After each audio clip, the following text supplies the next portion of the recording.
Bumi yang menjadi tempat tinggal dari para makhluk hidup yang terdiri dari daratan dan lautan mengalami kemajuan dari teknologi serta peradaban yang kian berkembang berkat umat manusia. Namun, kini semuanya telah hancur. Peradaban yang telah dibangun selama ribuan tahun harus hilang.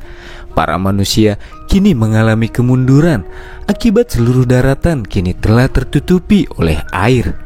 Tapi di kehidupan yang baru ini, spesies yang hidup di dalam perairan semakin berkembang dari waktu ke waktu. Di awal kisah kita diperlihatkan dua orang yang tengah memakai alat selam tua yang diketahui bernama Bota dan sang ayah, sedang melakukan observasi di dalam perairan demi menemukan beberapa benda serta pangan yang mereka butuhkan untuk kehidupan mereka di kemudian hari. Setelah mendapatkan beberapa barang yang mereka cari, akhirnya mereka lekas naik ke atas permukaan dengan memanfaatkan balon-balon udara sebagai perantaranya. Tempat yang baru saja mereka singgahi disebut sang ayah sebagai reruntuhan. Di masa lalu, itu adalah kota yang dipenuhi orang-orang.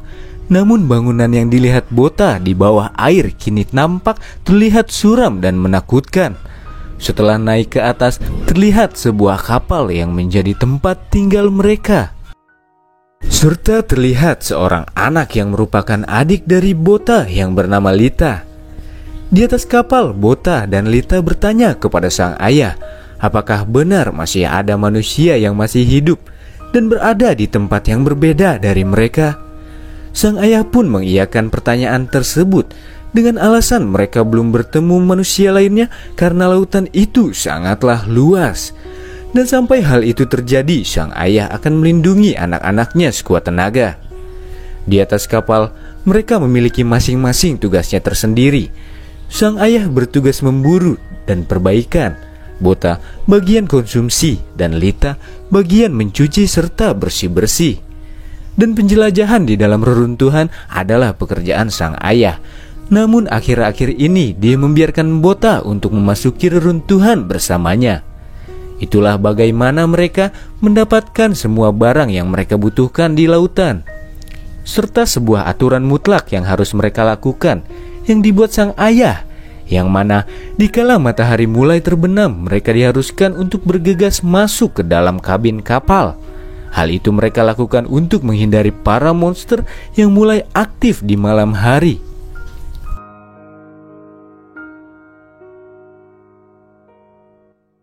Monster-monster yang penasaran dengan kapal tersebut mulai membenturkan dirinya ke kapal.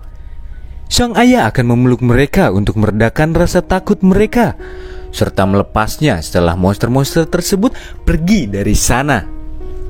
Sebelum Bota tertidur, sang ayah menceritakan bahwa monster-monster sudah ada di saat ayahnya tinggal di suatu tempat dahulu, serta Harponis yang dijelaskan bahwa mereka adalah pejuang yang melawan para monster untuk melindungi kota mereka. Si ayah pun menunjukkan sebuah tato di bahunya yang melambangkan bahwa dia adalah salah seorang dari pejuang yang disebut Harponis dengan 6 bintang yang ada di dalam tato tersebut. Namun, nyatanya Bota yang tidak pernah keluar dari bawah dek kapal semasa hidupnya membuatnya tidak mengetahui bagaimana bentuk bintang yang bersinar dengan terang di kala malam. Esok hari pun tiba. Mereka yang keluar dari dalam kabin melihat bahwa persediaan makanan yang sebelumnya Bota persiapkan untuk minggu ini telah hancur, serta keadaan kapal yang telah porak-poranda akibat serangan para monster malam itu. Juga bekas cakaran dari para monster yang seakan-akan mengatakan kepada mereka untuk segera pergi meninggalkan wilayah mereka. Di tengah pembicaraan mereka, Lita melihat beberapa burung yang terbang di langit rendah. Itu menandakan bahwa terdapat suatu tempat di dekat mereka yang digunakan sebagai tempat singgah dari para burung. Tidak jauh dari tempat mereka berada nampak sebuah pulau yang terbentuk dari reruntuhan bangunan yang tengah terapung di hadapan mereka. Bota melihat orang di tengah pulau yang mereka temukan, dan akhirnya sang ayah pergi sendirian ke pulau tersebut karena mereka belum mengetahui apakah orang yang tinggal di dalamnya adalah orang baik ataukah orang jahat. Sesampainya di sana, sang ayah menemukan sebuah fakta bahwa orang-orang yang dilihat anaknya sebelumnya hanyalah mayat yang telah lama membusuk dan telah menjadi tengkorak. Di sisi lain, Bota dan Lita yang tengah menunggu ayahnya kembali dikejutkan dengan seseorang yang terlihat akan segera tenggelam. Kembali lagi ke tempat ayah Bota, di mana terlihat dia menemukan 2 buah bom yang masih aktif. Dan tepat di depannya terdapat sebuah lubang besar dengan baja pondasi yang menekuk ke arah dalam, yang artinya lubang tersebut terjadi dikarenakan serangan yang dilakukan dari arah luar. Namun itu bukanlah serangan dari sebuah senjata ataupun sebuah bom, ataupun sebuah serangan yang dilancarkan oleh para manusia, tapi itu adalah ulah para monsters. Bila dilihat dari bentuknya bisa dipastikan ukuran monster tersebut lebih besar daripada monster yang sebelumnya menyerang kapal mereka. Sang ayah yang menyadari betapa berbahayanya tempat tersebut seketika bergegas pergi ke kapalnya dan langsung berniat pergi dari tempat tersebut. Sementara itu, Bota terlihat membawa sebuah tali dan pelampung demi menyelamatkan orang yang hampir tenggelam. Namun setelah melihatnya, si ayah mengatakan bahwa itu bukanlah seorang manusia. Dan tiba-tiba saja sosok tersebut langsung menghilang. Dan seketika itu juga terlihat sebuah bayangan dari dalam air yang ukurannya tampak lebih besar dari kapal yang mereka tumpangi. Dan muncullah seekor monster yang langsung melumat kapal mereka dengan mulutnya yang terlihat amat mengerikan, dan membuat kapal tersebut terbelah menjadi 2. Mereka berhasil selamat, namun itu belum berakhir ketika ekor dari si monster melaju ke arah mereka dengan cepat dan berhasil menghancurkan sisa-sisa kapal serta menghempaskan mereka ke arah pulau yang sebelumnya. Dengan ajaibnya mereka pun kembali selamat. Dengan Lisa yang terlihat pingsan, juga si ayah yang menerima luka akibat baja yang menancap di dalam tubuhnya. Si ayah pun menyuruh Bota untuk pergi dan membawa Lita, sementara dirinya akan menyusul dari belakang. Namun itu hanyalah sebuah alasan. Baja yang melukai dirinya bukanlah menancap, melainkan menembus tubuhnya dari arah balik punggungnya. Dan itu membuatnya tidak bisa bergerak pergi dari sana. Dan tiba-tiba dari dalam air muncul monster yang sebelumnya menyerang dirinya. Namun yang anehnya, monster tersebut keluar dari dalam air meskipun matahari masih bersinar terang. Si monster tersebut mulai mendekatinya. Namun monster tersebut menyadari bahwa manusia yang ada di depannya kini sudah tidak lagi berdaya akibat baja yang menembus ke dalam tubuhnya. Dan seketika monster itu mengalihkan pandangan dari si ayah dan merubah targetnya kepada Bota yang sedang berlari sambil menggendong Lita yang sedang pingsan. Dengan senyuman jahat yang tersirat dari wajahnya, monster tersebut langsung mengejar Bota.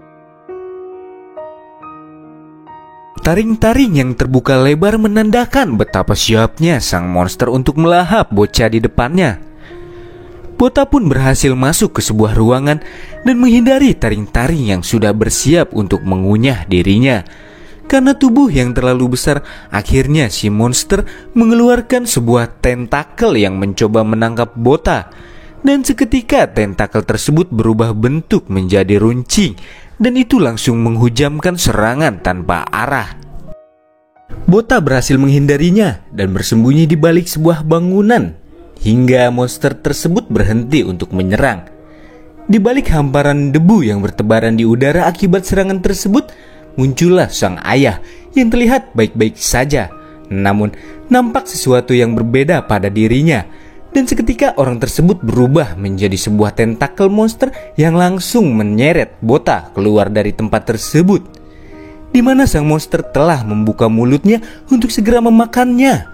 Di tengah-tengah keadaan yang hampir merenggut dirinya, muncul sang ayah yang berhasil lepas dari benda yang menembus tubuhnya dan langsung memotong tangan tentakel yang tengah mencengkram anaknya. Akhirnya mereka berhasil mendarat dengan mulus bersama Bota yang berhasil diselamatkan. Dan itu adalah teriakan kemarahan dari seorang ayah yang hampir saja kehilangan nyawa anaknya. Di dalam pikirnya, dia mengatakan bahwa selama dirinya menjadi seorang pejuang, bahkan dia belum pernah melihat Leviathan sebesar itu. Dan mungkin itu lebih besar dari Skulltomb yang akan kita bahas di part selanjutnya. Itu adalah sebuah kondisi di mana dirinya tidak boleh gagal. Karena apabila dia gagal, di sini pastinya Bota dan Lita sudah dipastikan akan ikut tewas. Dan seketika dia pun melesat dengan cepat bersama dengan sebuah senjata yang terlihat seperti cutter berukuran besar. Dengan menghindari sebuah serangan dari sang monster, dia pun mampu mencabik-cabik bagian lengan dari si monster.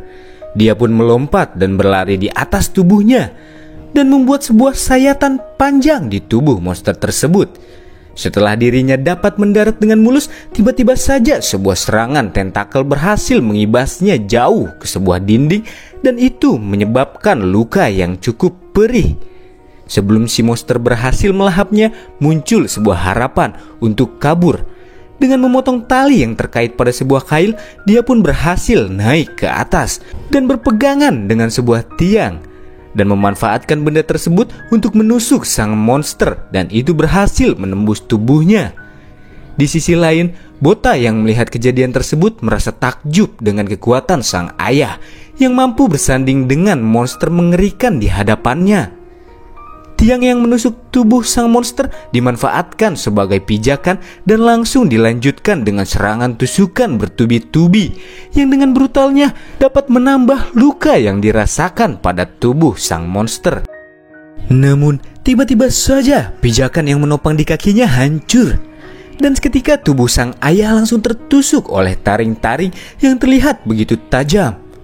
Ketakjuban yang tersirat dari wajah Bota seketika berubah jadi air mata setelah melihat keadaan tragis yang dirasakan ayahnya di depan matanya sendiri.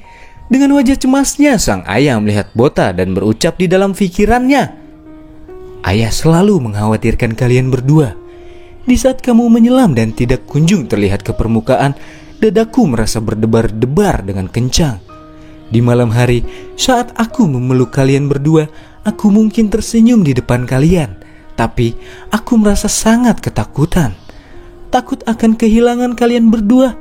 Takut tidak bisa melindungi kalian. Itulah yang selalu membuatku takut." Dan meninggalkan sebuah pesan terakhir bahwa Bota harus menjaga Lita untuk ayahnya. Dan seketika dia mengeluarkan bom yang dia dapatkan sebelumnya dan meledakkan benda tersebut demi membinasakan monster di depannya. Bersama dirinya yang ikut terkena ledakan di dalamnya, keduanya pun akhirnya tewas dan tenggelam ke dasar laut yang gelap. Bota yang terhempaskan oleh sebuah ledakan terlihat bangkit dan menangis terseduh-seduh.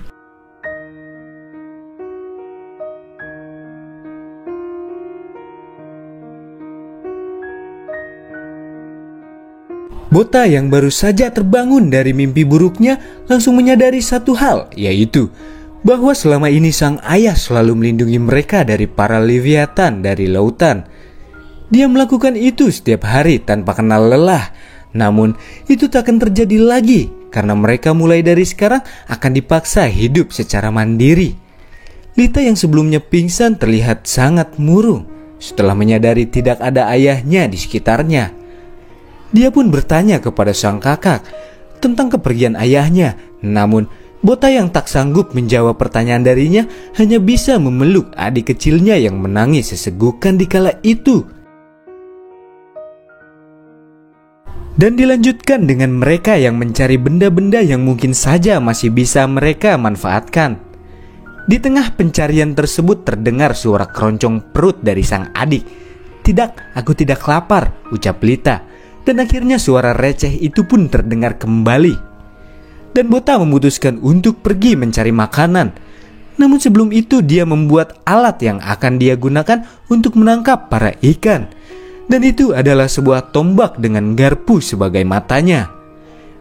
Bota yang akan berniat mencari ikan dengan cara masuk ke dalam air mulai merasakan ketegangan akibat perasaan trauma yang dia alami karena kejadian yang belum lama dia alami sebelumnya.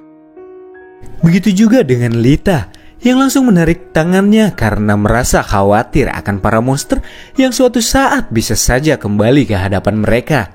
Dan akhirnya muncullah seekor kepiting dan kemudian menjadi makanan untuk mereka di saat itu. Sedangkan untuk mengisi cairan yang dibutuhkan oleh tubuh mereka, Bota menggunakan sebuah metode yang digunakan sang ayah untuk merubah air asin ke air tawar dengan cara menguapkannya di bawah sinar matahari. Mereka berdua akhirnya berkeliling untuk melihat-lihat tata letak dari bangunan yang akan mereka tempati. Setelah menyisir ke berbagai tempat, mereka menemukan sebuah ruangan yang berisikan tengkorak dari manusia yang telah tiada, dan menemukan sebuah jerigen berisi bensin serta bom yang diketahui olehnya itu adalah bom yang sama yang digunakan sang ayah pada pertarungan melawan Leviathan sebelumnya.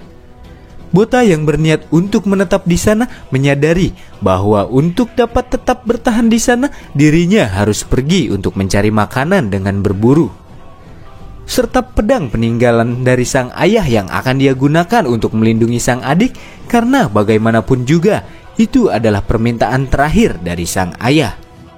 Bota yang mencoba mengotak-atik tombol yang ada pada senjata tersebut seketika meluncur bersama pedang misterius milik sang ayah. Dan kemudian dia dihampiri oleh Lita yang terlihat menemukan sebuah pintu yang mana pintu tersebut mengarah ke ruang bawah tanah. Bota yang masuk ke dalamnya menemukan sebuah ruangan yang telah tertutupi oleh air, dan terdapat banyak ikan-ikan yang berguna bagi sumber daya makanan untuk mereka konsumsi. Karena merasa senang dengan apa yang ia temukan, tanpa pikir panjang, Bota langsung menyelam ke dalam air untuk mendapatkan salah satu di antaranya. Setelah punya air, kini mereka menemukan bahan makanan. Dan Bota tidak merasa khawatir lagi dengan bagaimana cara mereka untuk dapat bertahan hidup di sana. Bota yang menyelam lebih jauh untuk melihat-lihat menemukan sesuatu yang bertekstur lembut saat itu ditekan. Dan setelah dia melihat ke arah sekelilingnya, ternyata dia telah berada di tengah-tengah telur Leviathan yang telah bersarang di tempat tersebut. Yang lebih sialnya lagi, kedatangan Bota bertepatan dengan menetasnya beberapa telur yang mulai keluar dari tempat kelahirannya. Belum sempat dirinya berhasil melarikan diri, tiba-tiba saja salah satu kaki Bota telah tergapai oleh tangan serta gigi-gigi bertaring yang siap untuk menggerogoti kaki kecilnya. Hal tersebut bertepatan dengan tertusuknya bagian penglihatan dari si monster yang langsung melepas cengkeraman dari kaki kecil tersebut. Bota pun berhasil kembali ke permukaan, di mana dia dapat kembali menghirup udara segar. Tapi itu tidaklah berselang lama. Monster yang baru saja diserangnya kembali muncul. Dia pun tidak ingin kehilangan seekor daging yang terlihat masih empuk di depannya. Rekaman beringas yang sangat mengagetkan berhasil Bota hindari, di mana dirinya langsung berlari ke atas dan segera menutup pintu yang jadi malapetaka. Dobrakan yang terasa dari pintu tersebut terlalu kuat, dan tanpa mengulur banyak waktu, Bota langsung menusukkan pedangnya dari balik pintu hingga akhirnya monster tersebut berhenti, terdiam dan menghilang. Setelah mencari di setiap sudut ruangan, Bota tidak dapat menemukan sang adik. Dan ternyata Lita telah berada di ujung reruntuhan dengan jarinya yang menunjukkan kepada Bota sesosok bayangan di tengah lautan yang berbayang seperti ayahnya. Yang seketika dirinya langsung melaju dengan mengayu sebuah perahu untuk menjemput sesosok bayangan yang dia kira itu adalah ayahnya. Tapi Bota yang sebelumnya menyadari dan melihat bahwa bayangan itu adalah sesuatu yang paling mengerikan yang pernah dia lihat di waktu sebelumnya. Jam pun berbunyi, mengisyaratkan bahwa akan terbenamnya sang matahari. Karena tak sempat menghentikan Lita, akhirnya Bota menyusulnya dengan terjun dan berenang ke dalam air untuk menyusul adiknya. Dan terlihat hal tersebut bertepatan dengan keluarnya para monster laut yang bersarang di sana, di mana di kala malam mulai menjelang, mereka akan aktif untuk memulai perburuan. Karena tak ada waktu untuk Bota dan Lita segera kembali ke pulau, akhirnya Bota menarik Lita dan perahunya menuju ke sebuah reruntuhan yang terlihat berada di depan mereka. Monster laut yang bergerak begitu cepat di dalam air dapat begitu mudah menyusul mereka dan melakukan tubrukan yang hampir menjatuhkan Bota ke dalam air. Ini adalah saat-saat paling menegangkan, di mana saat ini mereka tengah dikelilingi para monster laut, di mana pikiran mereka terasa buntu karena tidak mengetahui langkah apa yang harus mereka ambil selanjutnya. Tubrukan yang kian dilakukan para monster kepada mereka membuat reruntuhan yang Bota pijaki semakin terkikis. Di tengah-tengah kebuntuan yang melanda pikirannya, teringat sebuah ingatan di saat sang ayah mengorbankan nyawanya agar Bota dan Lita dapat bertahan hidup. Alasan tersebut terasa cukup untuk dirinya bangkit dan berjuang untuk bertahan hidup. Sebuah tebasan penuh harapan yang dia layangkan mampu membuat First Blood di dalam pertempurannya kali ini. Tapi sayang, itu hanyalah satu ekor dari sekian banyaknya makhluk yang mendatangi mereka. Serangan dari arah belakang yang tiba-tiba berhasil Bota hindari, serta memberikan luka sayatan kepada sang monster yang mencoba untuk menyergapnya. Namun, hantaman yang para monster perbuat menyebabkan runtuhnya tempat yang Bota dan Lita singgahi. Sebelum keduanya jatuh ke dalam air, Bota berhasil melompat bersama Lita di ketiaknya dan hinggap di dalam sebuah perahu yang digunakan Lita sebelumnya. Di sana, mereka berdua melihat sebuah pemandangan mengerikan di mana para monster melahap saudaranya sendiri. Namun, hal tersebut dimanfaatkan oleh mereka berdua untuk segera pergi dari kejaran para monster hingga akhirnya mereka berdua berhasil kembali ke pulau yang mereka tempati di part awal. Namun, perburuan para monster belum berakhir. Pelarian Bota dan Lita selanjutnya adalah pergi menuju ke atas tingkat dengan menaiki sebuah tangga kayu yang tersedia di sana. Niat hati ingin menghancurkan tangga, tapi sayangnya otot-otot kecil yang dimiliki Bota tidak mampu mengeluarkan tenaga yang cukup untuk menghancurkan tangga yang jadi pelarian mereka. Monster laut yang mengejar kini sudah tiba, di mana mereka berlari dan menggapai tangga yang coba Bota hancurkan sebelumnya. Dengan Bota yang berusaha untuk segera kabur, seketika dia terkena sebuah serangan cakar di punggungnya. Tapi sentakan yang dilakukan sang monster membuat tangga yang dicengkramnya keropos dan dirinya harus terjatuh ke bawah lantai. Tatapan berwajah datar yang diarahkan kepada mereka berdua terasa cukup menggetarkan hati keduanya. Namun saat ini para monster tidak bisa lagi mengejar Bota Lita yang sudah berada di zona aman. Untuk sesaat mereka pun bisa bernafas dengan lega dan berniat masuk ke ruangan untuk segera mengistirahatkan diri hingga terbitnya sang matahari. Tanpa mereka sadari telah berdiri seekor monster dari balik pintu dan dia telah lama menunggu kepulangan mereka berdua.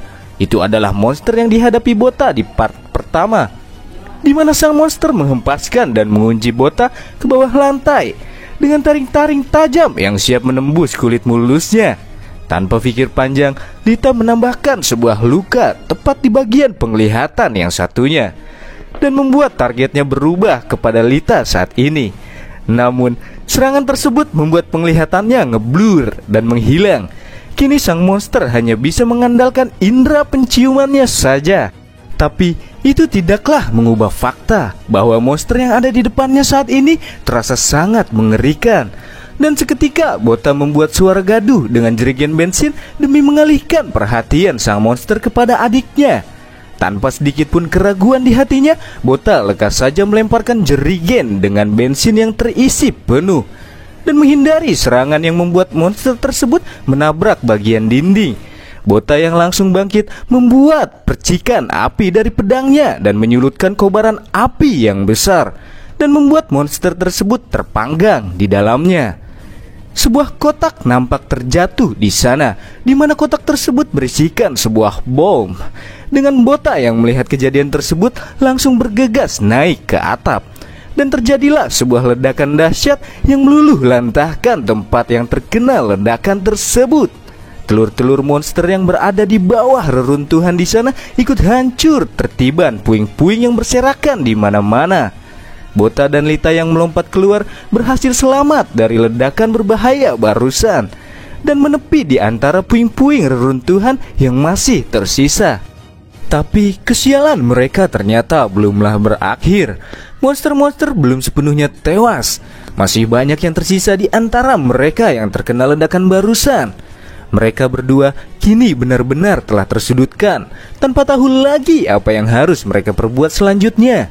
Namun, di tengah-tengah hilangnya harapan tanpa arah dan tujuan, sebuah serangan seketika mendarat di bagian tubuh monster yang tengah menyergap Bota. Dia terlihat menggunakan senjata full cash di sekeliling tubuhnya yang telah melayangkan serangan barusan. Itu merupakan hal pertama kali semasa hidupnya di mana Bota dan Lita kini melihat seorang manusia lain selain mereka berdua dan ayahnya sendiri. Semua monster yang menyergap Bota langsung beralih melaju ke wanita yang belum diketahui asal-usulnya tersebut. Sebuah tembakan beruntun yang dilesatkan membuat banyak dari jumlah monster tumbang. Di sisi lain, Bota yang diserang oleh salah satu monster yang tinggal diselamatkan kembali oleh tembakan dari sang wanita yang langsung kehabisan amunisi. Belum sempat dirinya mengisi senjata yang kini digenggamnya, tiba-tiba saja sebuah serangan berhasil melukai serta menjatuhkan senjatanya ke dalam air. Tapi itu bukanlah senjata terakhir yang dia miliki.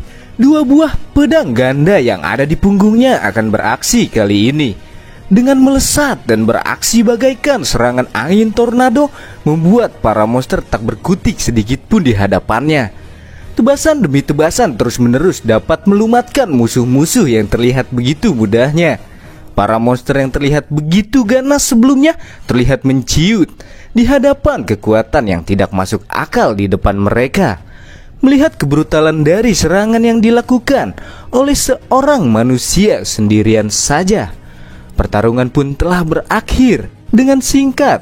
Si wanita kemudian datang menghampiri Bota dan Lita dan mengenalkan dirinya yang sebagai seorang harponis yang bernama Kana, yang berasal dari Perserikatan Busan.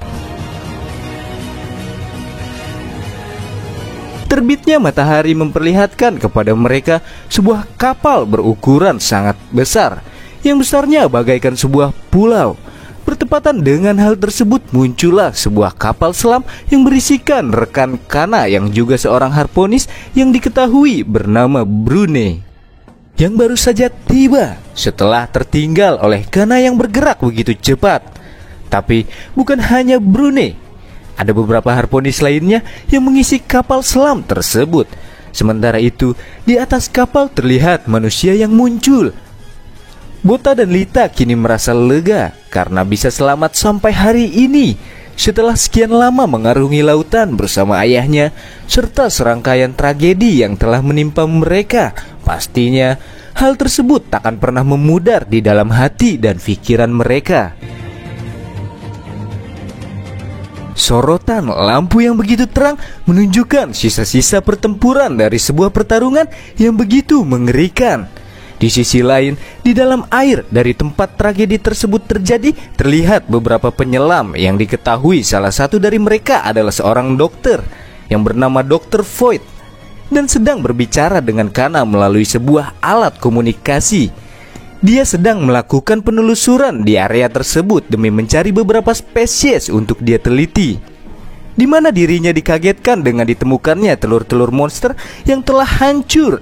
Yang pastinya apabila telur-telur tersebut sempat menetas, bisa dipastikan mereka akan mengalami kesulitan dalam menangani hal tersebut. Sang dokter pun langsung bertanya, apakah Kana orang yang menghancurkan telur-telur tersebut? Dan Kana pun menjawab bukan dia orangnya.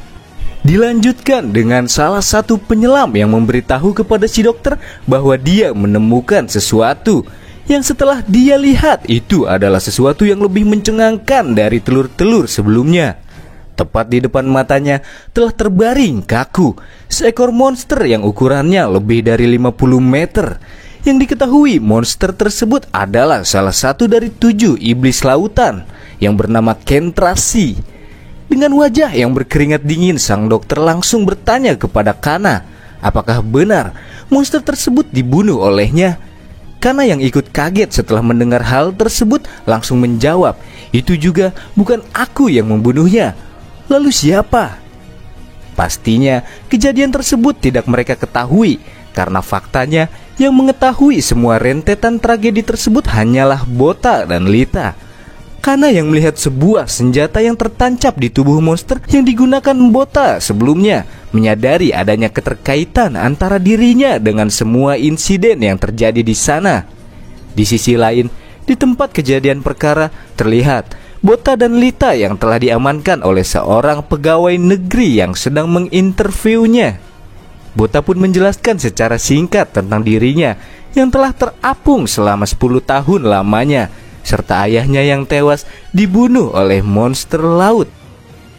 Dan diketahui PNS tersebut bernama Ki Holi yang akan mengawasi Bota dan Lita nantinya.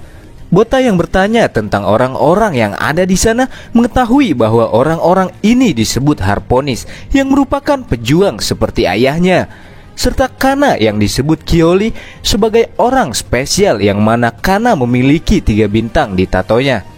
Setiap bintang di tubuh mereka mewakili 100 monster laut yang dibunuh.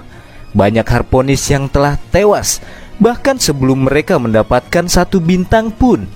Itulah hebatnya Kana yang menandakan bahwa dirinya setidaknya telah melenyapkan 300 monster banyaknya.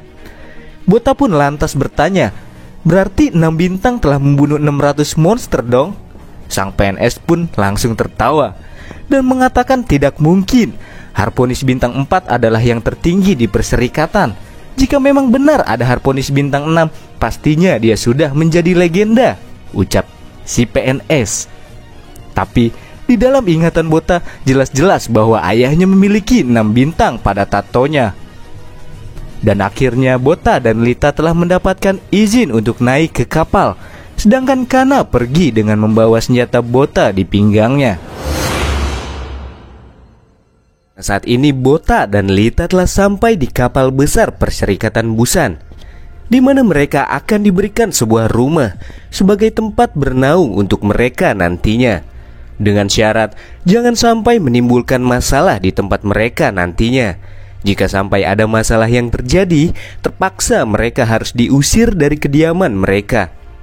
Melihat 2 anak yang dibawanya tidak memakai alas kaki, akhirnya sang pegawai negeri berinisiatif membawa mereka ke pasar untuk mendapatkan beberapa pasang sepatu. Hingga akhirnya mereka pun tiba di sebuah pasar di mana Bota dan Lita kaget melihat banyaknya manusia yang berlalu lalang di tempat tersebut. Itu hal yang wajar bagi kita, tapi tidak dengan Bota dan Lita yang semasa hidupnya hanya hidup bertiga bersama ayahnya di waktu yang telah terlewati sebelumnya. Terdapat para pedagang yang menjajarkan barang dagangannya, sampai akhirnya mereka tiba di sebuah toko yang menjual sepatu bekas. Karena tidak memiliki uang, akhirnya Bota menukar sebuah whisky yang ternyata itu terjual dengan harga yang cukup tinggi, karena alkohol menjadi barang yang langka di era tersebut. Setelah mendapatkan semua barang yang mereka perlukan, akhirnya Bota dan Lita sampai di tempat tinggal mereka yang baru. Nampak terlihat sarang laba-laba di setiap sudut. Barang-barang lama yang tergeletak berantakan. Itu adalah tempat yang kotor yang akan menjadi tempat berteduh mereka berdua. Namun tak disangka mereka akan sesenang itu. Tapi mengingat mereka yang sebelumnya tinggal di sebuah kapal yang lebih kumuh dari tempat tersebut, pastinya kegembiraan yang mereka alami tidak dapat diungkapkan dengan sebuah kata-kata. Ketakjuban mereka pun bertambah setelah melihat ke arah luar jendela di mana terlihat ribuan bintang yang berkilauan di langit dengan sinarnya yang memancar dengan terang.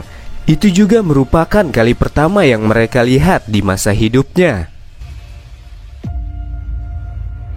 Sementara itu di tempat lain terlihat Dr. Void yang tengah mengangkat tubuh dari mayat Kentrasi dengan bersama Brun yang terlihat bersamanya dan mengatakan, "Oh, jadi ini sosok dari 7 iblis lautan. Aku penasaran jika aku dapat melawan monster ini dan tidak mati setelahnya," ucap Brun.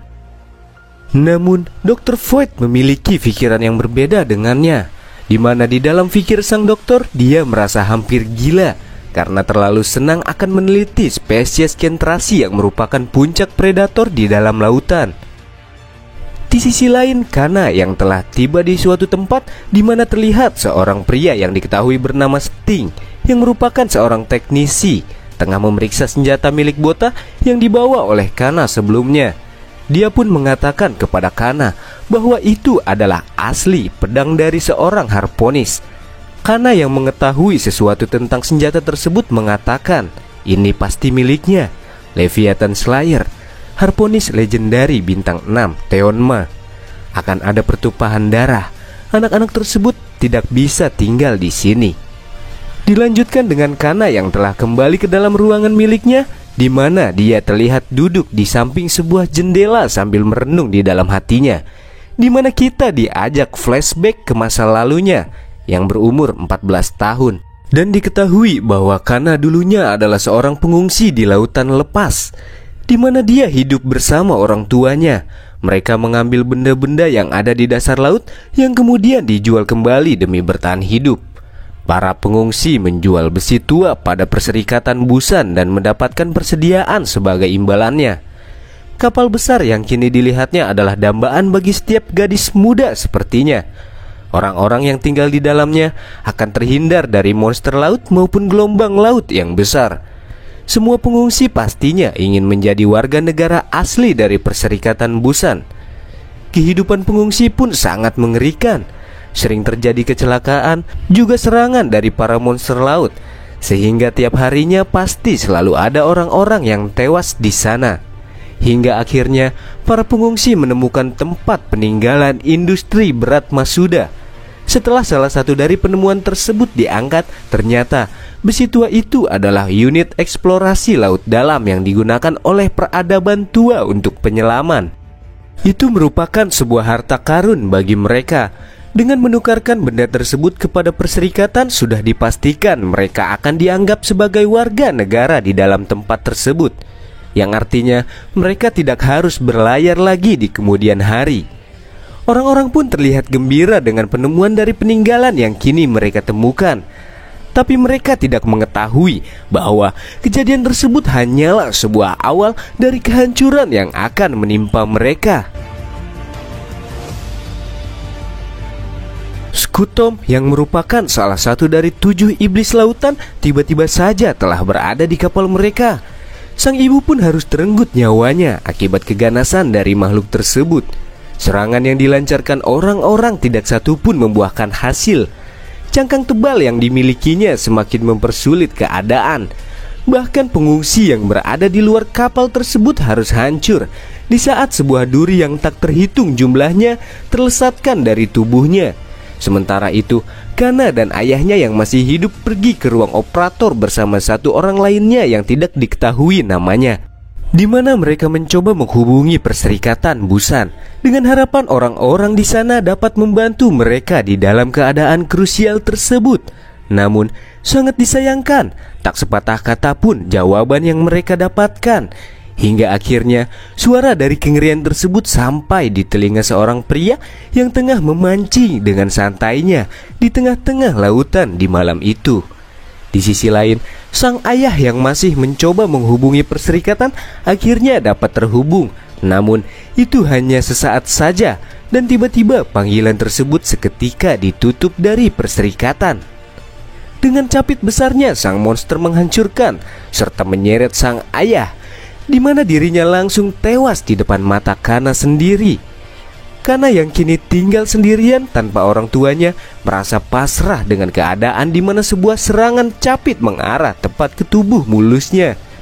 Dan secara tiba-tiba dirinya berhasil diselamatkan oleh seorang pria berkacamata, di mana dia memperkenalkan dirinya dengan nama Theonma, seorang harponis dari Perserikatan Busan. Orang yang bersama Kana saat ini mulai gembira di saat melihat kedatangan Theonma yang merupakan sebuah harapan. Namun harapan tersebut terasa sirna di saat dirinya mengetahui Theonma hanya datang seorang diri saja tanpa membawa teman-temannya. Dia pun melepaskan sekoci yang dimaksudkan untuk pelarian Kana dan orang yang sebelumnya. Sementara Theon akan mengalihkan perhatian sang monster. Sebuah serangan yang dikeluarkan hanya mampu menggores sedikit tubuh tebalnya. Dirasa kekuatannya belum cukup, akhirnya Theon menaikkan output kekuatan dari senjata yang kini digenggamnya. Serangan tebasan berantai yang mengarah kepada si monster membuat dirinya dipaksa terpukul mundur karena serangan Theon yang sekarang mampu membelah kulit dari cangkang tebal dari si monster tersebut. Itu adalah serangan kuat, mengingat monster yang dihadapannya sekarang adalah salah satu dari 7 iblis lautan yang terkenal akan keganasannya. Tabung gas kecil yang jadi pemicu dari kekuatan senjatanya kini hanya tersisa 1. Dalam pikirnya, dia harus mengakhiri pertarungan itu secepat mungkin sebelum pedangnya kehabisan energi. Tapi siapa sangka Scutom lebih pintar dari yang terlihat. Monster tersebut mencoba menghancurkan serta menenggelamkan kapal yang mereka tumpangi dan melemparkan mesin yang dicabutnya ke arah Kana berada. Theon yang melihat kejadian tersebut semakin geram dibuatnya. Akhirnya pertarungannya dengan sang monster terus berlanjut. Sementara itu, Kana yang tertimpa mesin yang dilempar sang monster berhasil selamat, namun kakinya terjepit oleh puing-puing yang runtuh. Si pria yang kini bersamanya malah pergi ke arah luar tanpa memperdulikan Kana yang kini dalam masalah. Di sisi lain, Theonma yang mengeluarkan serangan kepada sang monster menyadari suatu hal. Setelah melihat sang monster yang kini hanya terdiam tanpa menyerang balik, hal tersebut bertepatan dengan si pria yang bersama Kana sebelumnya mencoba menyelamatkan diri menuju sekoci yang ada di sana. Scutom yang sebelumnya hanya terdiam ternyata sedang bersiap mengeluarkan serangan selanjutnya, di mana duri-duri yang mulai keluar dari seluruh tubuhnya bertebaran ke segala arah. Si pria yang mencoba menyelamatkan diri tewas seketika, sedangkan Theon mengalami luka akibat duri yang menusuk area paha dan tangannya. Serangan lanjutan dari si monster berhasil dihindarinya. Dengan menahan rasa sakit di tangannya, Theon pun menyerang dengan serangan berputar dan berhasil mendarat dengan mulus. Tapi serangan yang tertuju kepadanya membuatnya terpental dari hadapan sang monster. Kedua belah pihak kini telah mencapai batasnya. Di tengah-tengah pertarungan tersebut, matahari mulai nampak terbit dari ufuk timur, di mana kulit-kulit dari si monster terlihat mulai terbakar dan dirinya langsung saja kabur ke dalam air dan seketika meninggalkan pertarungan di hadapannya. Pertempuran yang panjang kini telah berakhir. Saat matahari terbit, banyak sekali harponis dari perserikatan yang datang, bukan untuk menyelamatkan mereka, melainkan mengambil barang peninggalan yang ditemukan para pengungsi. Setelah kejadian itu, Kana jadi orang satu-satunya yang selamat dan kini telah resmi menjadi warga penuh dari perserikatan di Busan. Meskipun itu adalah impian yang selalu ia impi-impikan di masa lalu, Kana terlihat tidak sedikit pun gembira.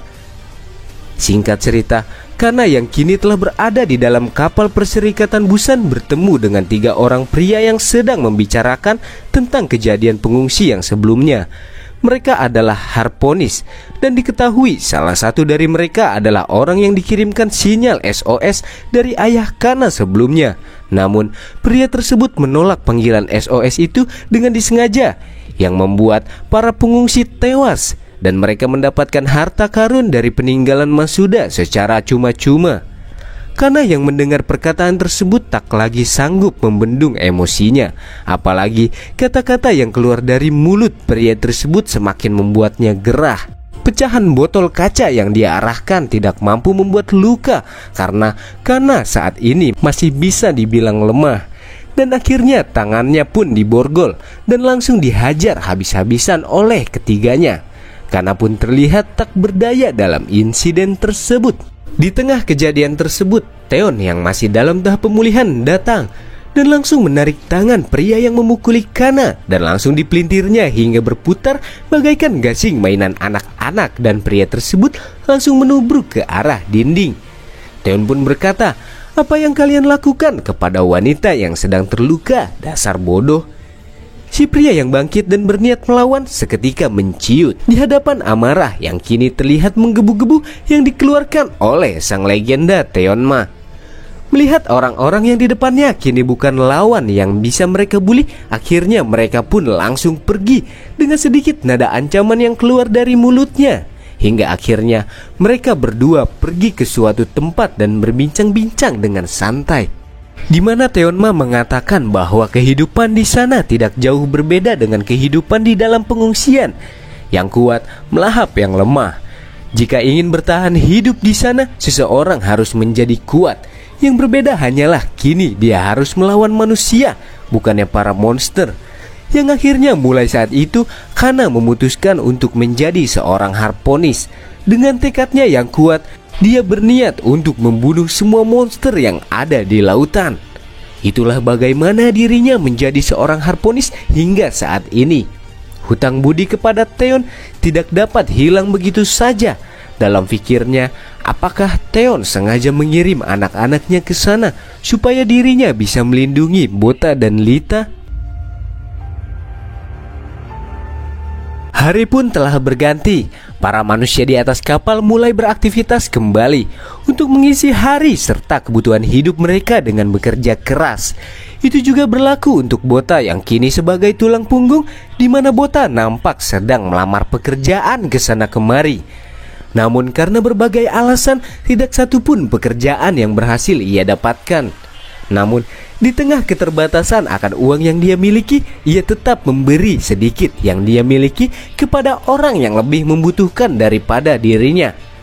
Bota yang kembali ke kamarnya mengetahui bahwa persediaan uang dari menjual whisky telah menipis, sedangkan dirinya harus membayar sewa kontrakan di akhir bulan.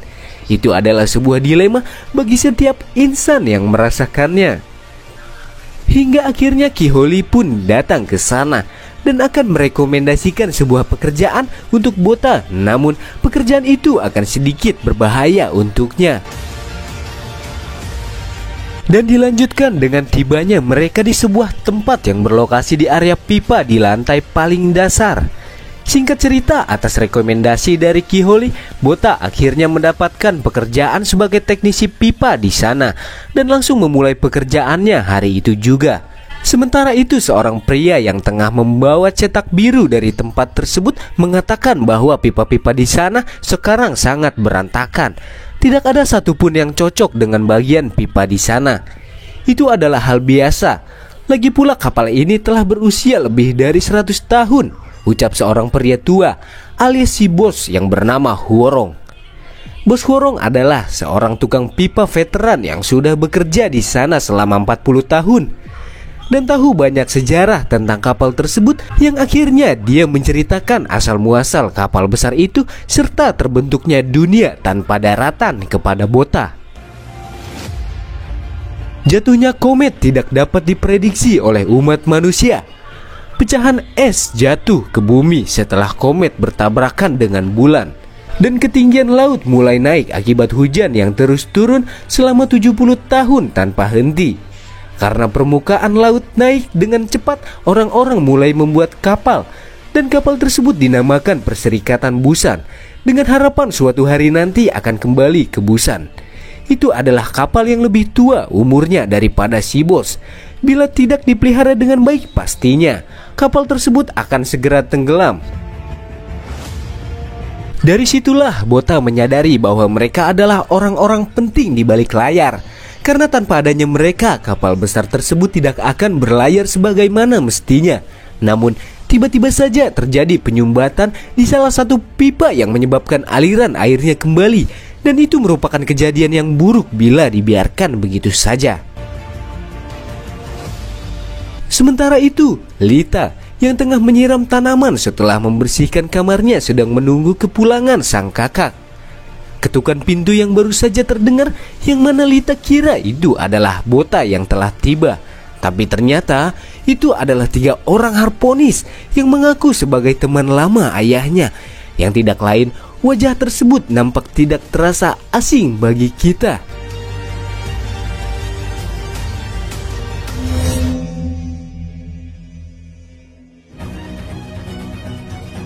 Scene sementara beralih ke Bota, di mana terjadinya sebuah insiden yang terjadi di area pipa di lantai dasar, yang diketahui terjadinya arus balik air yang disebabkan oleh penyumbatan di dalam pipa nomor 3. Air yang terus naik semakin membuat mereka dilema, dikarenakan ukuran dari pipa masuk yang kini tersumbat ternyata berukuran kecil dan tidak muat untuk dimasuki oleh orang-orang dewasa. Bota yang mendengar keluh kesah mereka akhirnya mengajukan diri untuk masuk ke area pipa karena dia merasa hanya dirinya lah orang yang paling cocok untuk masuk dan memperbaiki pipa yang berukuran kecil tersebut. Meski sempat dicegah oleh si bos dengan alasan Bota masihlah pemula, di mana hal tersebut belum sanggup Bota tangani, ujarnya. Bota tetap bersikeras dan langsung masuk ke dalam pipa. Dilanjutkan dengan Bota yang sekarang sudah masuk menelusuri ke dalam pipa 3 hingga akhirnya sampai di ujung jalan dan langsung kehilangan arah. Setelah tepat di hadapannya terdapat banyak jalan, namun Bota tidak mengetahui bagian pipa yang tengah tersumbat saat ini berada di mana.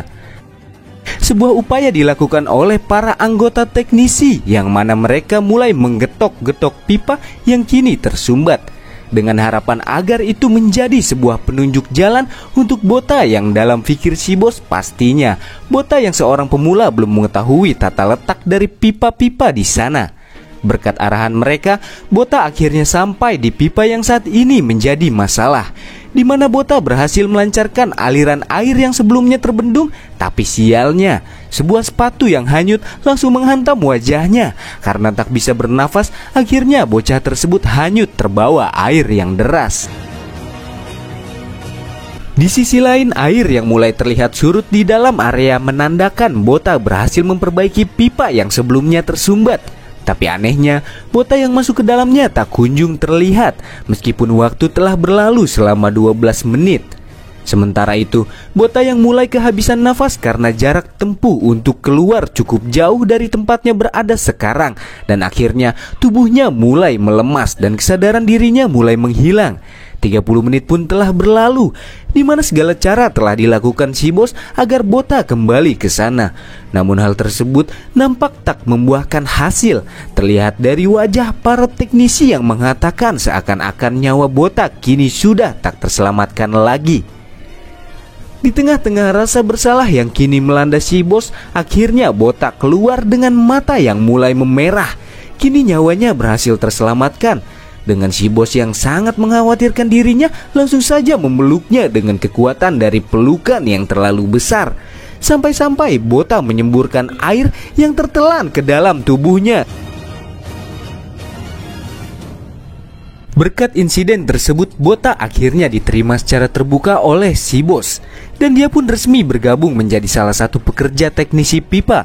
Di saat momen-momen bahagia mereka, seorang pria mengatakan, "Itu melegakan, kami kekurangan tenaga sejak salah satu pekerja tewas sebelumnya."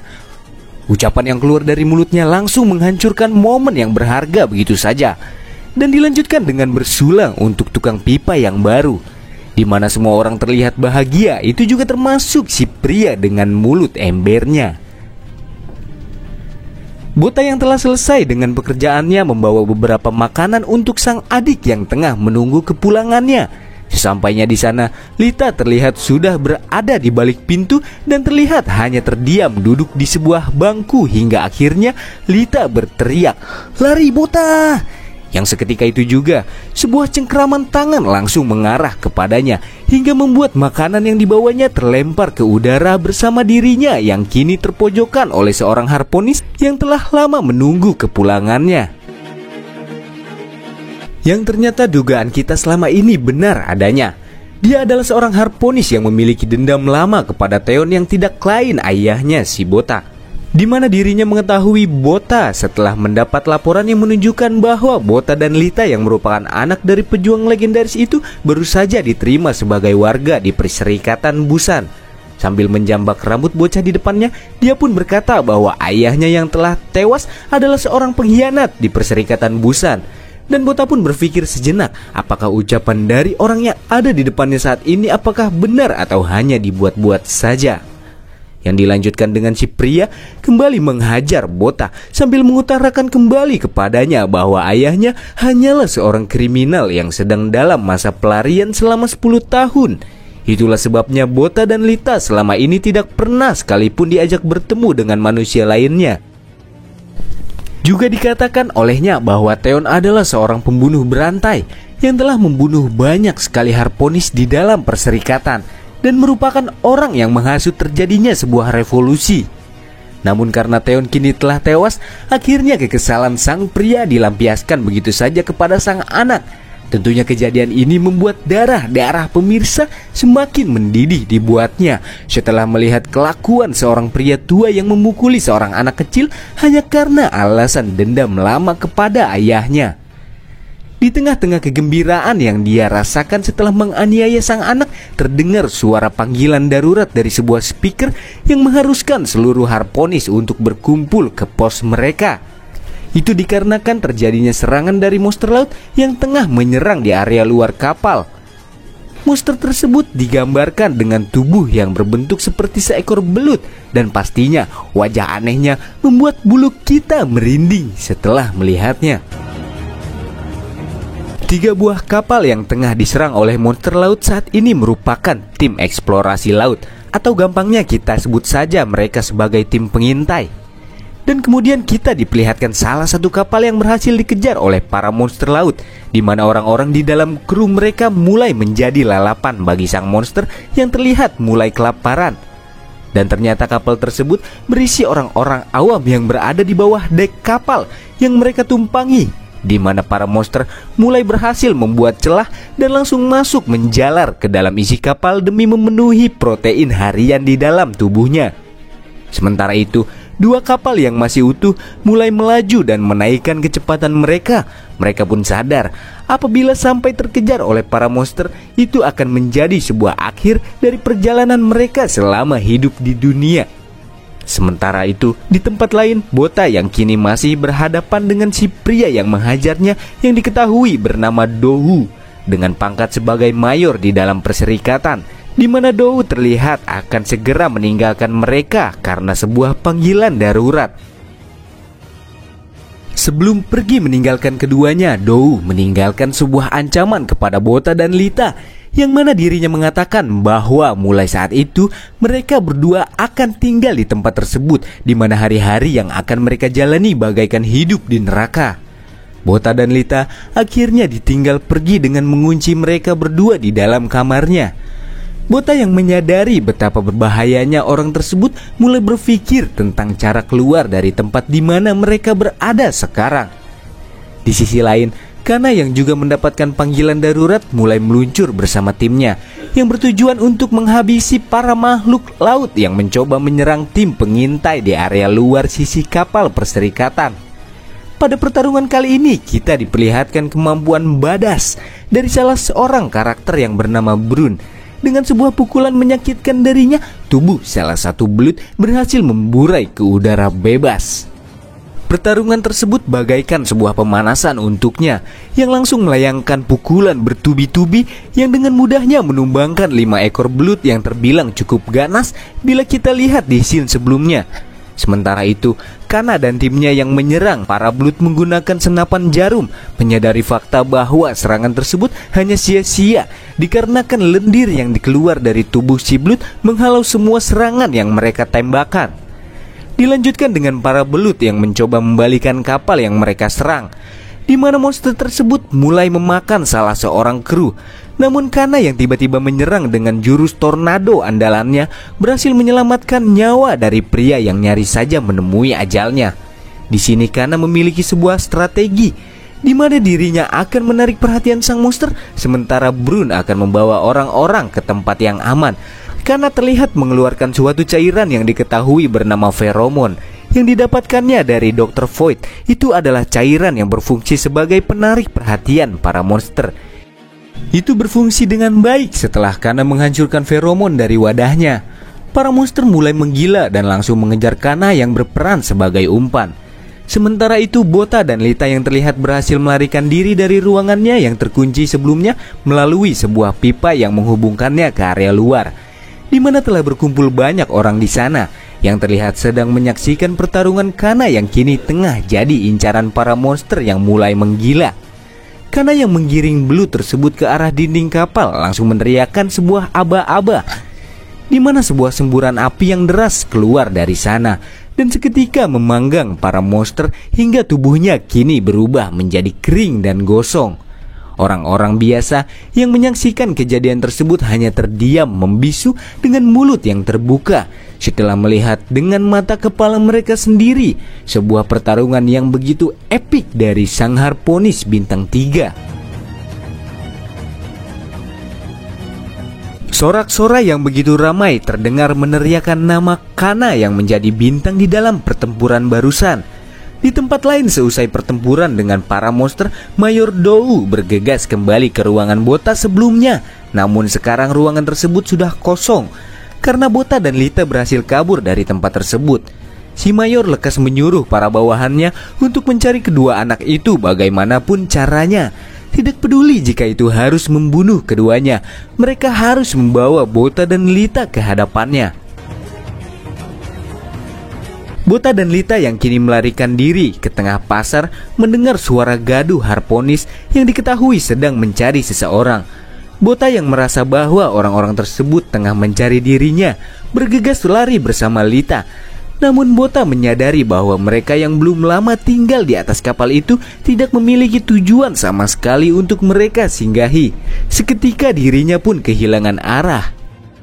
Dua orang Harponis yang tengah mencari seseorang mulai terlihat wujudnya, dan kedua bocah itu pun menyadari kehadiran mereka, di mana Bota menyuruh Lita untuk bertingkah seperti biasa-biasa saja. Si Harponis pun berteriak, "Hei kau yang di sana, kemarilah!" Namun nyatanya teriakan tersebut bukan tertuju untuknya, melainkan sang wanita tua yang menjadi pengemis di pasar yang Bota temui sebelumnya. Karena si wanita tua itu tidak mampu membayar pajak selama 3 bulan, akhirnya para Harponis akan mengusirnya. Biasanya orang-orang yang mengalami kejadian tersebut akan dihanyutkan ke tengah lautan dengan sebuah rakit, di mana mereka pada akhirnya akan tetap tewas dilalap monster-monster di laut. Dan dilanjutkan dengan seorang pria yang muncul dan berkata bahwa dia akan membayar pajak sang nenek untuk bulan ini, dan menyuruh para Harponis untuk melepaskannya. Para warga pun mulai ricuh setelah melihat ketidakmanusiawian para Harponis. Suasana pun semakin memanas. Tapi tiba-tiba si Mayor pun datang setelah mendengar kegaduhan di tempat tersebut dengan Bota yang masih berada di TKP menyadari kehadiran si Mayor dan langsung bersembunyi di balik punggung warga di sekitarnya. Si Mayor yang datang ke tempat tersebut lantas bertanya kepada si pria yang berniat ingin membayarkan pajak wanita tua. "Oke, katakanlah kau akan membayar pajak bulan ini, lalu siapa yang akan membayar pajaknya bulan berikutnya, berikutnya lagi, dan seterusnya? Apa kau akan tetap membayar untuknya?" Pertanyaan tersebut membuat si pria terdiam seketika. "Kau pikir Perserikatan Busan akan tetap mengapung jika dipenuhi oleh penduduk yang bahkan tidak mampu membayar pajak?" lanjut Mayor. Kata-kata yang terlontar dari mulutnya membuat warga terdiam tanpa bisa membalasnya sedikit pun. Sambil menyeret-nyeret si nenek, Mayor Dou kembali berucap bahwa hukum itu ada agar mereka dapat melindungi tempat itu, dan itulah kenapa Harponis ada di sana. Bota yang mulai geram dengan ocehan pria tersebut menampakkan diri di depannya sambil mengatakan bahwa keberadaan Harponis adalah untuk melindungi orang-orang lemah. Tapi orang yang ada di depannya saat ini malah mengusir orang dan menyakiti mereka. Mayor Dou yang melihat Bota yang membangkang perkataannya barusan lantas meluncurkan sebuah tamparan diikuti tendangan yang tertuju langsung kepada bocah tersebut, sambil mengatakan bahwa itulah yang akan terjadi bila melawan pelindung kapal. Tapi Bota yang menangkap kaki si Mayor menyatakan bahwa dirinya bukanlah pelindung kapal, yang sejatinya alasan kenapa kapal itu terus mengapung pastinya karena kerja keras semua orang yang ada di sana, bukan karena Harponis ataupun si Mayor yang terus bersembunyi di kapal dan bertingkah sok penting, ujar Bota. Urat-urat yang menumpuk di wajah si Mayor menandakan betapa kesalnya dia kepada Bota, di mana dirinya kembali menghajarnya hingga tubuhnya babak belur. Dan kemudian sang adik yang tidak bisa tinggal diam melihat kejadian di depannya mencoba membantu sang kakak. Tapi naas, tubuh kecilnya terpental karena lemparan si Mayor. Melihat adik kecilnya tersakiti, Bota langsung mencengkram tangan pria di depannya dan menerbangkannya ke udara hingga si Mayor jatuh tersungkur ke lantai. Tapi setelah dirinya bangkit kembali, dia malah menodongkan senjata kepada Bota dan langsung menembakkan dengan lesatan super. Namun beberapa tembakan yang keluar berhasil dihalau oleh seorang wanita yang kini berdiri di hadapannya. Yang diketahui Mayor Dow adalah atasan Kana di dalam Perserikatan Busan. Tapi sekarang Kana berbalik melawan kepadanya karena mengingat Bota dan Lita adalah anak dari Teonma yang merupakan penyelamat Kana di masa lalunya. Pastinya dia tidak akan segan-segan kepada orang yang telah menyakiti kedua anak tersebut.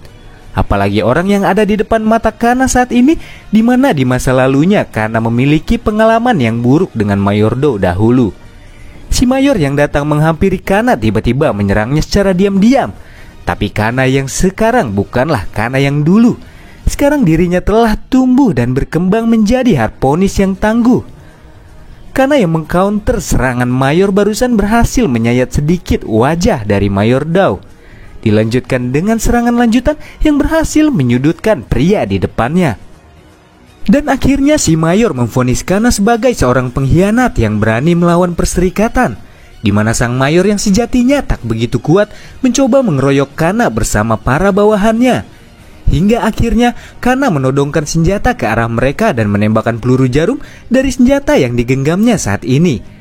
Tapi yang diincarnya bukanlah sekelompok orang tersebut, melainkan si kring listrik yang ada tepat di belakang mereka, yang membuat lampu padam seketika karena sudah tak dialiri oleh tenaga listrik di sana. Di tengah-tengah ruangan yang gelap, sebuah serangan didapatkan oleh seorang harponis yang menjaga pintu arah keluar. Itu adalah Kana, Bota, Lita, dan nenek tua yang akan mencoba kabur dari sergapan para harponis, dengan Kana sebagai tameng yang akan melindungi mereka dari serangan musuh yang mencoba menyerangnya. Tapi entah mengapa Kana tidak membunuh musuh-musuhnya, melainkan hanya membuat mereka pingsan saja. Ya emang sedikit disayangkan sih, tapi mau gimana lagi? Ya suka-suka autornya dong. Dan dilanjutkan dengan pelarian mereka, di mana terlihat dari arah balik pintu nampak beberapa orang terlihat di sana. Mereka adalah orang-orang yang bersedia membantu Bota dan Lita karena mereka merasa memiliki hutang budi kepada Teonma di masa lalu, yang akhirnya si wanita tua dititipkan kepada orang-orang tersebut. Pengejaran pun kembali dimulai, di mana sang Mayor dengan senjata harponnya mencoba membidik mereka, tapi tiba-tiba saja barang yang berasal dari katrol menutupi pandangannya. Dan ternyata orang yang mengendarai mesin itu adalah salah satu orang yang pro kepada Bota dan Lita. Mungkin itu karena pengaruh dari ayahnya di masa lalu. Dan kemudian dari arah atas muncul tembakan yang menghujani mereka. Kana yang berperan sebagai tameng menerima banyak luka akibat serangan tersebut. Itu semua dilakukannya demi melindungi anak-anak yang kini ada di hadapannya. Melihat Kana yang tengah terluka setelah melindungi dirinya, Bota menitihkan air matanya dan meminta maaf atas ketidakberdayaannya di tengah kejadian yang menimpanya saat ini. Sambil meyakinkan Bota, Kana mengatakan kepadanya bahwa dia hanyalah membayar hutang lama kepada ayahnya, yang lemah di lahap yang kuat di dunia ini. Jika ingin bertahan, kau harus menjadi yang terkuat. Itu adalah kata-kata yang dikutip Kana dari Teonma di masa lalu dan dia ucapkan di depan Bota saat ini. Dan dilanjutkan dengan Mayor Dow dan para bawahannya yang telah berhasil mengejar mereka setelah Kana terluka akibat serangan sebelumnya. Karena sudah tak bisa melarikan diri lagi, akhirnya Kana memutuskan untuk menerjang mereka. Sementara Bota dan Lita diarahkan untuk pergi menuju mesin katrol yang tepat di bawahnya terdapat sebuah kapal untuk mereka melarikan diri dari perserikatan. Sementara Kana akan tinggal sebentar dan menyusul Bota dan Lita setelahnya. Mayor Dow yang tidak membiarkan kedua bocah tersebut kabur memerintahkan anak buahnya yang berada di langit-langit untuk segera menghentikan mereka. Tapi tiba-tiba sebilah pedang yang muncul dari bawah mengagetkan mereka, yang ternyata itu adalah pedang yang dilempar Kana yang langsung naik menggapai pedang tersebut, dan sebuah serangan darinya dengan singkat menghancurkan tempat yang mereka pijaki. Tidak sampai situ saja, sebelum mereka jatuh ke bawah, mereka mendapatkan tusukan dari Kana sebagai bonus tambahan. Tanpa banyak menghabiskan waktunya, Kana yang baru saja mendarat seketika berlari ke arah Mayor Dow. Tembakan yang Mayor keluarkan berhasil dihalau menggunakan besi-besi dari sisa-sisa runtuhan yang sebelumnya oleh Kana. Hingga akhirnya Kana yang terlihat telah mendekati Mayor Dou dengan besi sebagai tamengnya dilesatkan sebuah tebasan pedang oleh sang mayor. Namun Kana tiba-tiba menghilang entah kemana, yang ternyata tepat di atasnya telah tertuju serangan tornado yang seketika mendarat tepat di kepala sang mayor. Dengan keberuntungannya yang tinggi, sang mayor berhasil menangkis serangan cepat tersebut. Diikuti para bawahannya yang langsung menerjang ke arah Kana, seketika terhempas terkena kibasan pedang yang mengelilingi tubuh mulusnya. Para harponis yang melihatnya mulai mengkerut. Setelah melihat Kana yang kekuatannya bagaikan monster, ucap mereka. Tapi Mayor Dou menyadari satu hal setelah melihat para bawahannya yang berhasil dikalahkan. Yang nyatanya Kana hanya membuat pingsan orang-orang yang sebelumnya dihajar olehnya. Dengan tekad sedangkal itu, kau takkan pernah bisa melindungi siapapun, ucap Mayor. Begitu ya, jika seperti itu aku akan melawan kalian. Seperti aku melawan monster laut, ucap Kana. Yang ternyata ucapan tersebut membuat para harponis bergidik ketakutan. Yang dilanjutkan dengan adu pedang dari kedua belah pihak, dan terlihat Kana yang mulai terdorong oleh sang mayor. Bukan karena lebih lemah darinya, melainkan Kana yang mulai melemah setelah mendapatkan luka tembakan sebelumnya yang membuatnya kini terpojokan oleh sang mayor. Di mana sang mayor menyadari keadaan Kana saat ini, merasa dirinya berada di atas angin, tapi sayangnya kebahagiaannya itu tak berselang lama. Di saat Kana melakukan tebasan super cepat bagaikan angin yang berlalu, di sanalah sang mayor merasakan sakitnya luka yang kini dirasakannya akibat telah macam-macam oleh wanita yang kini ada di balik punggungnya. Dengan tekad sedangkal itu, kau takkan pernah bisa melindungi siapapun, ucap Kana. Yang padahal ucapan itu sebelumnya diungkapkan oleh mayor kepada dirinya, dan akhirnya pertarungan mereka pun harus berlanjut. Di sisi lain, Bota dan Lita yang kini telah sampai di mesin katrol yang berniat pergi ke kapal di bawahnya dihampiri oleh dua orang harponis yang tengah menyergapnya. Tanpa ada sedikit pun keraguan di hatinya, Bota langsung saja melompat bersama Lita yang kini digendongnya dan terjun bebas di udara. Hingga akhirnya mereka hinggap di atas box barang yang tergantung dengan katrol di sana. Mereka berdua yang berhasil melarikan diri mengira telah terbebas dari kejaran para harponis. Namun sayangnya, salah seorang dari mereka berhasil mendarat di tempat Bota dan Lita saat ini. Sementara itu, di sisi lain, Kana terlihat telah menyelesaikan pertarungannya, di mana Mayor Dou terlihat akan segera menemui ajalnya. Sebelum si mayor dihabisi oleh Kana, dirinya mengatakan bahwa sang mayor telah mengetahui tentang kapal yang disembunyikan Kana sebagai pelarian, dan orang-orangnya sudah ada di sana menunggu Bota dan Lita untuk membunuh mereka berdua. Kana yang mendengar perkataannya barusan langsung bergegas pergi meninggalkan sang mayor yang masih bernyawa. Di sisi lain, Bota yang sebelumnya berhasil dihampiri oleh salah seorang harponis ternyata masih hidup setelah berhasil menghindari beberapa serangan pedangnya. Dan tanpa diduga-duga, Bota berhasil menjatuhkan pria di depannya ke dalam air. Yang seketika itu juga muncul seekor monster dari dasar laut yang langsung memangsa pria tersebut. Setelah kejadian barusan, Kana yang berlari ke arah mereka telah sampai dengan terburu-buru, di mana dirinya merasa senang melihat kedua bocah di depannya masih hidup dan bernafas. Di mana Kana berniat untuk langsung melompat ke kapal di bawahnya tanpa banyak membuang-buang waktu mereka, dan akan membereskan monster laut yang sebelumnya terlihat muncul di sekitar kapal. Tapi tanpa disangka-sangka dan diduga-duga, tiba-tiba saja muncul semburan api yang besar dari dinding kapal yang langsung melumatkan kapal yang jadi alat untuk pelarian mereka. Kini semua rencana telah hancur. Keadaan pun semakin diperparah dengan kemunculan Mayor Dou dan para bawahannya yang langsung menodongkan senjata kepada mereka bertiga. Kini semua harapan telah hilang. Tembakan senjata yang memberondong ke arah mereka menambah luka di tubuh Kana yang melindungi Bota dan Lita. Hingga akhirnya mereka bertiga terjatuh dan terjun ke dalam laut. Para monster laut akan mengurus sisa tubuhnya untuk kita. Akhirnya berakhir juga.